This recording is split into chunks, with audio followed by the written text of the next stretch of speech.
ছেলেকে দেওয়া একজন আদর্শ বাবার উপদেশ। জুতা সেলাই বা রং করতে চাইলে মেরামতকারীর দোকানের সামনে পা বাড়িয়ে দিও না, বরং জুতাটা খুলে নিজে একবার মুছে তাকে দিও। কখনো কাউকে কামলা, কাজের লোক, বুয়া এসব বলে ডেকো না। মনে রেখো, তারাও কারো না কারো ভাই, বোন, মা, বাবা, আত্মীয় স্বজন।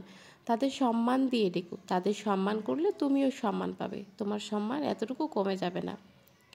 বয়স, শিক্ষা, পদ বা পদবীর দিকে দিয়ে কেউ ছোট হলেও কখনো কাউকে ছোট করে দেখো না, নইলে তুমি ছোট হয়ে যাবে। তুমি যত তাদের সম্মান দেখাবে, তোমাকেও তারা তত সম্মান করবে।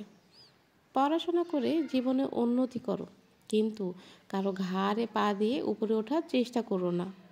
কাউকে সাহায্য করে পিছনে ফিরে চেয়েও না, সে লজ্জা পেতে পারে। তুমি একজনকে সাহায্য করলে, তুমি তার দিকে তাকিয়ে থাকলে বা তাকে বললে যে আমি আপনাকে অনেক তো সাহায্য করছিলাম, এই সাহায্য করার কোনো মানে হয় না। তুমি তাকে কোনো কিছু বুঝতেই দিও না। সব সময় পাওয়ার চেয়ে দেওয়ার চেষ্টা বেশি করো, কারণ তুমি পেয়ে গেলে তো পেয়েই গেছো, তোমার খুশিটা আর কি। কিন্তু তুমি যাকে দিচ্ছ বা দেবে, তার খুশিটা দেখলে তোমার মনটা ভরে যাবে। মনে রেখো, প্রদানকারীর হাত সর্বদা উপরেই থাকে। এমন কিছু করো না যার জন্য তোমার এবং তোমার পরিবারের উপর আঙ্গুল ওঠে। সবসময় ভালো করারই চেষ্টা করবে। ছেলে হয়ে জন্ম নিয়েছো, তাই দায়িত্ব এড়িয়ে যেও না। ছেলে যেহেতু হয়েছো, তোমার দায়িত্ব অনেক বেশি। তোমার পরিবারের উপর তোমার দায়িত্ব বেশি। তোমার বউ, ছেলে মেয়ে সবার উপর তোমারই দায়িত্ব বেশি, কারণ তুমি পুরুষ মানুষ। তোমার কি আছে তোমার গায়ে লেখা নেই, কিন্তু তোমার ব্যবহারে দেখা যাবে তোমার পরিবার কোথায় আছে।